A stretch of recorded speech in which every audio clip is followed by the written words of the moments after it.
Kia ora, it's your girl Anissa, or you might better know me as Spice Kotero. Welcome to my YouTube channel. This is not something that I had on my bingo card, but the universe has really been pushing me towards it. And I think in the ways that I want to grow my content and grow my platform, I think YouTube is a really beautiful and digestible platform to be able to share knowledge and teaching. And this is going to be a really big principle for me moving forward with my content, is I want to be able to teach you something, whether or not that's through thrifting, what thrift stores to go to, how to style things, how to pair the right makeup look with it, or even just getting some guidance from the tarot readings that I can offer. I want to be able to foster a community where people feel like they can come to me to learn something, or just to shed some light on the human experience as a woman who is trying to follow a more unconventional path and do it all herself. So in this video, I'm going to be talking a little bit about my personal history, breaking down how I got to be doing what it is that I'm doing, and also what it is that I'm going to cover on my channel. And I'm totally open to suggestion as well. So if there is anything that you would like to add, please feel free to let me know in the comments. I'm going to be super transparent as well and say that I'm trying to expand beyond Instagram, because I feel like the user experience, as well as being a content creator on Instagram, is very limited and very boxed into, short form content that doesn't necessarily reflect the authenticity of the person. It doesn't allow you to see like the nuances or the lived experience with the person that you're following. And I think we all need to see a little bit more of the humanity of the content creators that we're following. And so I really want to bring this authenticity to my channel. Instagram doesn't really offer any financial creator support as well, which I think a lot of other platforms are doing, which actually makes creating content, especially if it's educational, way more viable for people like me. I can actually feel confident about investing my time and energy into it, knowing that I'm getting a full energetic return. And while financial security isn't my main driver, and my main driver is being to be able to connect with you and share knowledge and inspire and empower you, it is obviously a really fundamental part of doing what I do and being able to make this a full-time job. So if you've been following me for a while, you'll know that I do thrifting, I curate vintage clothing, I sell it on my website, I do makeup applications, I'm a makeup artist, and I also do tarot reading. And it's so interesting, I think, with our generation, and especially the rise of the internet and rise of social media, we can see so many of these people being able to explore their multifacets, where the past generations may have followed a more defined career path. So the name Spice Kotero is the Māori word for girl, and I am part of the Indigenous community here in Aotearoa, New Zealand, and I whakapapa to Ngāti Kuri, which is an iwi, a tribe, far up north. I have lived and grown up Māori. I have identified with Māori, but like most Indigenous cultures, my cultural history and language was robbed from me, essentially. We are continuously sort of making progress steps forward and back with the acceptance of Māori culture, and it does make me quite emotional, so I'm not going to talk about it too much. My cat Queenie would like to come and say hello. She'd like to introduce herself.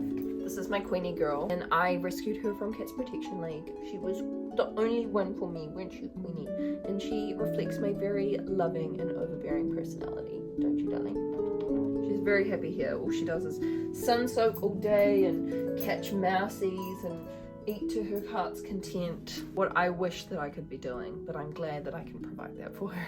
My business actually used to be called Spice Vintage, and if you followed me way back then, you probably know that I only focused on selling vintage clothing. And this was something I started when I was 17, because I had so many clothes from op shops that were all like crazy 80s dresses that I just had no room for. And I actually jumped on Instagram before it was being capitalized for businesses, and it was completely new to me, but it was really surprising to me that this took off when I was 17, but I didn't have the lived experience of running a business, and so I had to actually work some jobs to actually know what good customer service meant and what my customers expected from me when it came to running my own business. So I had all the creative expression and style on point, but the functionality of my business definitely needed some fine-tuning. So I stepped away from my business for a while and focused on working at a place called Mecca. If you know Mecca, if you live in Australasia, it's probably the biggest, most prestigious makeup store in in New Zealand and Australia. And I got a job there not based off of going to school for makeup, but just because I had a crazy passion about makeup. And I'm talking when I was 13, I looked at a photo on Tumblr of some liquid eyeliner and I managed to bang it out on the first try. And my mum was like, how did you do that? And so I worked at Mecca for 3 years, and Mecca taught me really beautiful fundamental skills of having charisma with your customers, being able to actually listen to them and empathize with their wants and needs, and that at the core of everything, people deserve to be empowered and they deserve to feel like they can express their true and authentic selves without having to be scared or afraid or misunderstood. I learned amazing makeup skills. We got extensive trainings on how to do particular styles, the new trends that were coming in. I got to work with some of the best makeup brands on the market, and I learned insanely amazing sanitary practices that my 17-year-old self was definitely not doing. I decided to pursue my own business after COVID hit because I felt like industries were changing, especially the beauty industry, and people's ideas and principles around how they wanted to express themselves and what actually brought them fulfillment and joy was changing too. And so I took this opportunity to start my own business and implement everything that I'd learned. And even though I'd started my business when I was 17, I basically had to start from the ground up.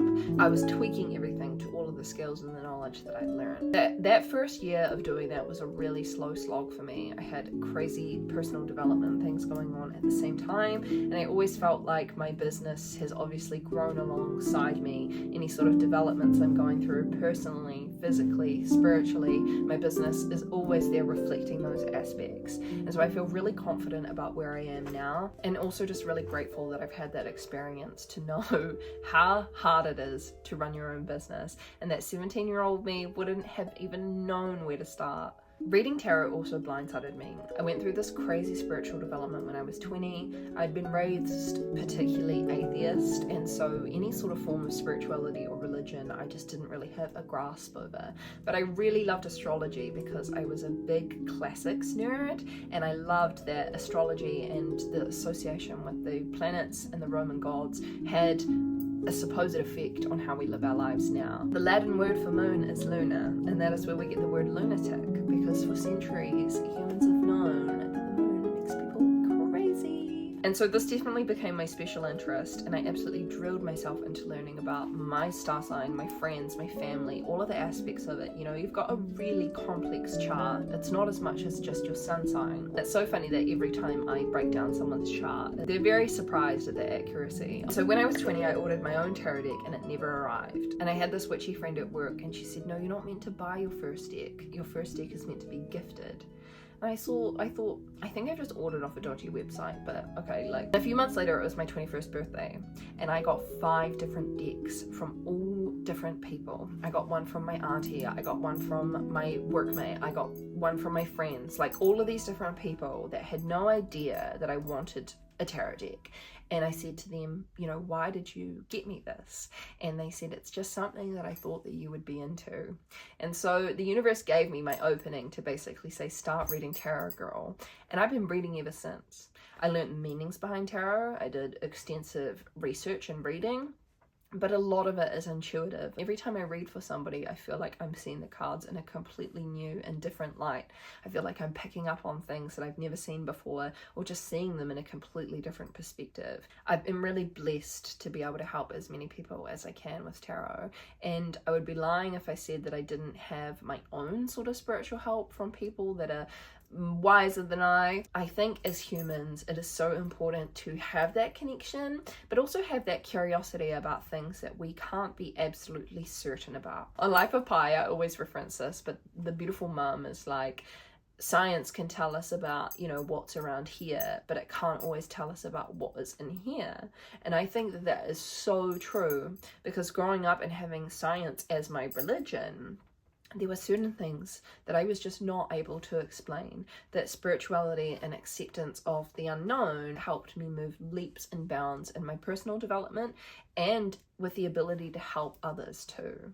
I think I'm going to leave this YouTube video here because I don't want to ramble too much. But if you have liked what we have spoken about today and you would like to see more, please feel free to hit the subscribe or leave a comment below about what you would like to see in my content going forward. I'm offering the chance for 2 people to win a full reading if you hit the subscribe button and leave a comment below. I will be drawing the winner by the next time I've posted. I want to make sure that I prioritize authentic and high quality content over multitudes of content. So I'm looking to post maybe once every 2 weeks at the moment. If you've made it this far, thank you so much for being here. I love you so much, and thank you for having patience with me as I learn to expand my platforms, my personality, and mesh all of these little multifacets together. It's been such a pleasure, and I will see you in the next video.